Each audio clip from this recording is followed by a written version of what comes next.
আমি যখন এই সম্পর্কে প্রথমবার গেছি আমি জানতাম না অঙ্গ,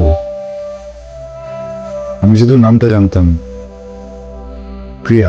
তুই তো আমি বড় হইছ, ভালো মন্দ বুঝতে শিখছস, বিজ্ঞান হইছস। জীবনে এমন কোনো কাম করিস না যেন তোর বাবা আর ওসু মাথা দানিসে হয়ে যায়। এই যে তোর প্রদীপ কাকা, ওর মায়াটা এক সেরার লগে ভেগে গেছে দেখলে এখন পর্যন্ত ওর মন্দিরে ঢুকতে পারতেন, অথচ এই গ্রামের মানুষ মানানোর সম্মান করে, তারাই ভালোবেসে আমার এই মন্দিরের প্রধান বানাইছে।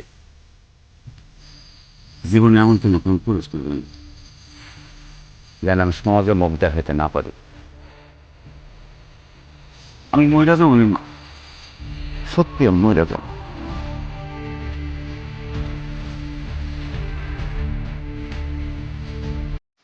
আমার ওর সাথে দেখা হওয়াটা খুবই জরুরি, যাইতেই হবে, কিছু করার নাই। আর শোন, বাসা থেকে যদি তোর ফোন দেয় মা, তুই বলবি যে আমি ওয়াশরুমে গেছি বা বাইরে আছি, একটু একটু দূরে আছি, তারপর পরে কনফারেন্স করে আমরা একটু ব্যবস্থা করে নেই। হ্যাঁ, একটু কর, একটু ম্যানেজ কর। আর খবরদার এর মধ্যে কিন্তু আমার বাড়ির আশেপাশ দিয়ে আসবে না। আমার দাদারে তো চিনিস না, দাদা যদি জানতে পারে আমাদের মায়েরা ফেলবে। তো খুব সাবধান, একদম কাকপোক।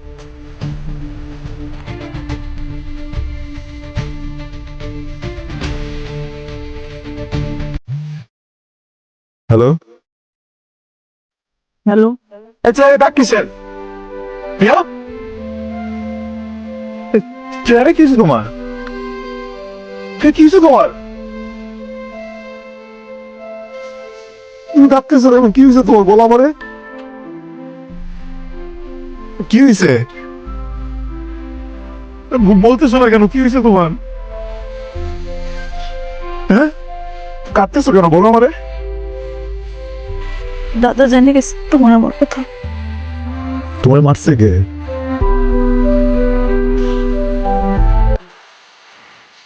প্রিয়া তোমারে মারছে কে?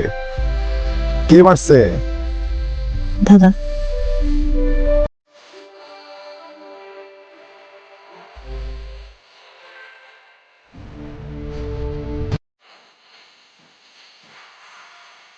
পরিবারের সম্মানের দিকে তাকায়া আমি চুপচাপ আছি। আমি এই যদি কোনো দোষ না করতো তাহলে কাইটটা টুকরা টুকরা করে ডাঙ্গে ভাসায় দিতাম। তোমার বোন যদি এরকম কোনো অনৈতিক সম্পর্ক করতো, তুমি ভাই হয়ে প্রতিবাদ করাতে, তোমার উপর যদি এরকম কেউ আচরণ করতো, তখন তোমার মা কি করতো? তোমার মা তো আছে না? আর বাবা?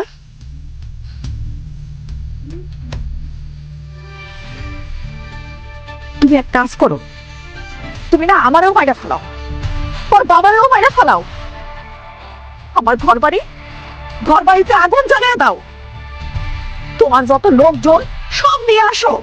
দাঁড়ায় আছো কেন? হ্যাঁ, আমি আমার মেয়ের কাইটটা ভাষায় দেবো, কিন্তু তাও একটা মুসলমানের ঘরে আমি দিব না। তুমি এক কাজ করো, তুমি আমার মাইরা ফেলো। হ্যাঁ, মারতে শুনে কেন? মারো, মাইরা ফেলো, মানে মারো, মারো না, তুমি আমার মাইরা ফেলো, মারতে শুনে কেন? কি হয়েছে? হ্যাঁ, কি হয়েছে? আন্টি প্লিজ, ওকে মারেন না আন্টি। কি করবি? হ্যাঁ, কি করবি? আমারে মারবি? মা, দাঁড়ায় আসিস কেন? দাঁড়ায় আসিস কেন? মার না, মাইরা ফেল। আমার ছেলের মাইরা হয় নাই? হ্যাঁ, আমি আমার মেয়ের গায়ে হাত তুলতেছি, সেজন্য তোর প্রতিবাদ দিতে হবে। দাঁড়ায় আসিস কেন? বলতেছি আমি, মার না। আন্টি, আমি অনেক বড় অন্যায় করে ফেলছি। যেই বাড়ির মেয়েকে ভালোবাসি ওই বাড়ির একজন সদস্যর গায়ে হাত দিচ্ছি। এই পরিবার যে আমাকে মেনে নেবে না এটা আমি জানি, এটা আমি বুঝি। কি করবো বলুন? 5 বছরের সম্পর্ক তো, মাথা কাজ করতেছিল না আন্টি। আমি যখন এই সম্পর্কে প্রথমবার গেছি,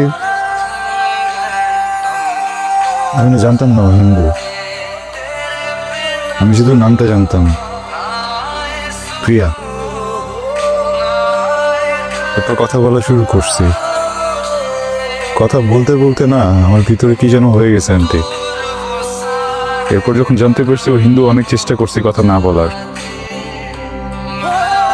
আন্টি, এতদিনের সম্পর্কে না কখনো সাথে আমি ঝগড়া করিনি, কখনো ওকে বকা দিইনি।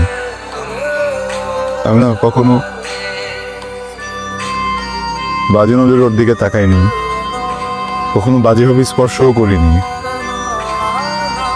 এই মানুষটাকে একজন এইভাবে মারছে, আমি ওর মুখে দাগ দেখে সত্যি মাথা কাজ করতেছিল না।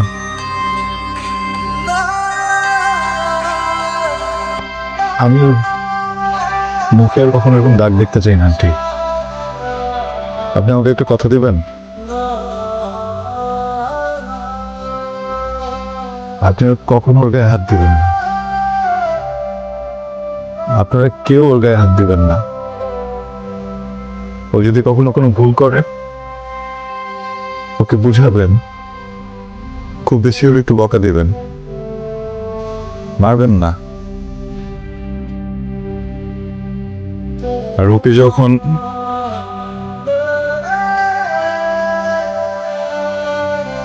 ওকে যখন বিয়ে দিবেন, এমন একটা পরিবার দেখে বিয়ে দিবেন যে পরিবারে কেউ ওর উপর অত্যাচার না করে, ওকে না মারে, ওকে কষ্ট না দেয়। তাহলে আমিও কথা দিব, আমি ওর লাইফ থেকে একেবারে সরে যাব, আর কোনোদিন ওর সাথে যোগাযোগ করব না। আজকে এখান থেকে চলে যাওয়ার পর ও হাজার চেষ্টা করলেও আর কখনো আমার সাথে যোগাযোগ করতে পারবে না।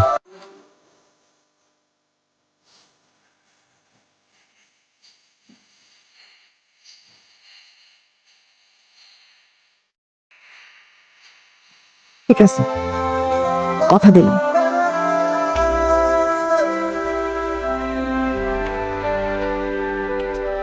কথা দিলাম।